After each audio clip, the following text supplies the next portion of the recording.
So, as we know, Harry and Meghan traveled to Jordan to work with the World Health Organization, and they went on a humanitarian mission.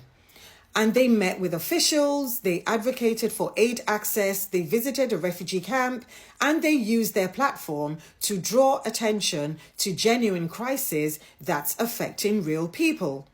And yet, after the British press decided to attack them for it, the British press have now come to the conclusion that the real story was that their visit to Jordan was a secret message to the other brother and the other girl. Oof, there are times I wish I could say what I really want to say, but I'm going to keep it together to continue with this. So I'm sitting with that for a moment because it tells you so much about the headspace of the people who cover this family in the press.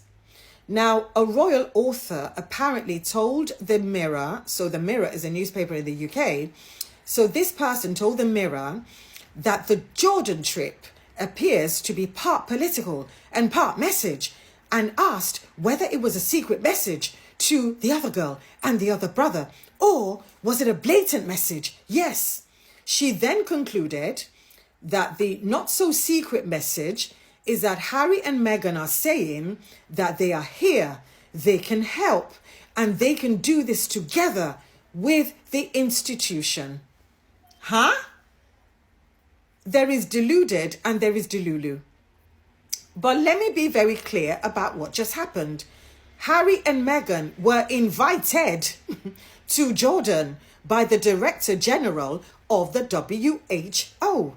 And they went and they did humanitarian work and they came home. The end. That's it. That is the entire story. But somehow the British royal media cannot process the idea that Harry and Meghan might do something entirely for its own sake. Because every action has to be interpreted as a chess move in relation to the institution that they left 6 years ago. Because every trip is either an attempt for them to return, or it's a dig at the other brother, or it's a cry for relevance, or apparently now it's a secret diplomatic overture that is disguised as aid work.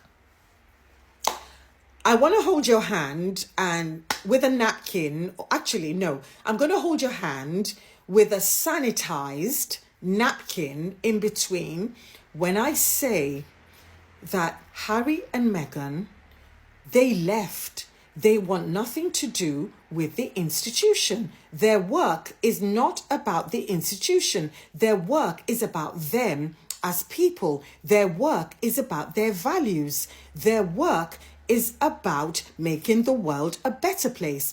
There is no agenda. There is no secret message. There is no hidden message. They are just being themselves. Now, I understand why this reporter would say what she said, because the leftover royals always have an agenda. The leftover royals are always briefing, always smearing. So I can understand why she thinks Harry and Meghan might behave like that, but they don't. But let's continue. Now, I think that this particular reporter, there's an arrogance embedded in this framing.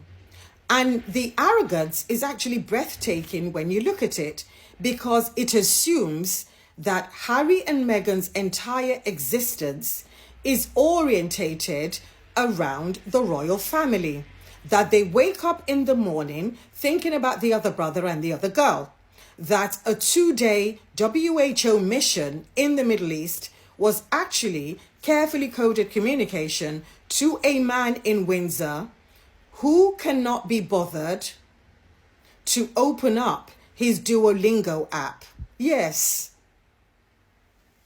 And then there's the olive branch that keeps being recycled. And that tree is completely devoid of branches right now, because we had a report that the king was thinking about offering Royal Lodge, the place that Andrew lived, the place that needs so much work, the place that is riddled with scandal, the place that quite frankly should be treated as a crime scene, that the king is thinking of offering that tainted property to Harry and Meghan. So we've had the Secret Truce olive branch, we've had the Jordan trip as an olive branch, and we've also had, as one person put it on social media, that somewhere in Buckingham Palace is a wooden post that used to be an olive tree and is now utterly devoid of branches. And yet, what they're failing to understand, or they're choosing to ignore, is that Harry and Meghan have been consistent for 6 years. They left, they built a life, they have children settled in California, they have foundations, they've got businesses, and they have speaking careers and genuine, legitimate partnerships. So they are not hovering at the door of Buckingham Palace waiting to be invited back in. In fact, them leaving is being seen by many people as one of the most clever things that they could ever have done. Because that physical, emotional, and mental distance between them and that family is making all these scandals that the family is facing all the more glaring.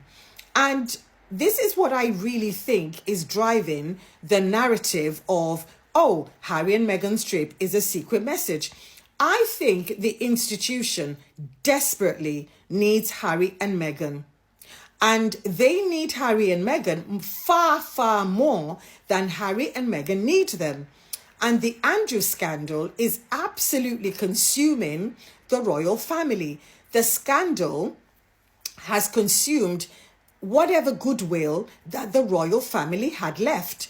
And we know that the other brother and his public image is fraying at the edges, because people are looking at him thinking, oh my God, even if when he takes over, are we not going from the frying pan to the fire? And we know that the king's health is a constant background concern. And the Sussexes, they keep showing up in the world and they keep doing real work, and they are being received very warmly by global organizations and heads of states, while the institution they left behind is managing crisis after crisis after crisis. So the secret message that the press keep looking for in Harry and Meghan's actions does not exist. But there is a very public message in the institution's obsession with them. That's what I think. And I think the message is that the institution is panicking a lot and they want them back, but they don't know how to get them back. But anyway, those are my thoughts. Let me know what you think in the comments, please. My name's Elizabeth. I'm the author of The Luxpreneur. And for more insights like these, please like, share, comment, and follow me. And to support my work in holding truth to power, please visit buymeacoffee.com/Elizabeth Solaru, or you can pick up a copy of The Luxpreneur from Amazon, Waterstones, or Barnes and Noble.